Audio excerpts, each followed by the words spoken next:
सातारा जिल्ह्यातील खटाव तालुक्यामध्ये गेल्या 2 दिवसांपासून झालेल्या मुसळधार पावसामुळे येरळा नदीसह ओढे, नाले दुथडी भरून वाहत आहेत। या पावसामुळे येरळवाडी मध्यम प्रकल्पामध्ये तब्बल 6200 क्युसेक पाण्याची आवक झाली आहे। धरणाच्या सांडव्यावरून पहिल्यांदाच 6170 क्युसेक पाण्याचा विसर्ग सुरू आहे।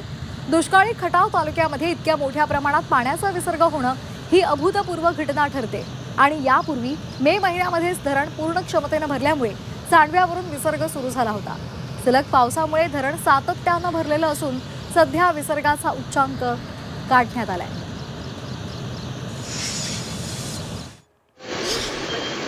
तर छत्रपती संभाजीनगरमध्ये सुद्धा मुसळधार पाऊस होतोय। पाचोडच्या गल्हाटी या नदीला पूर आलाय।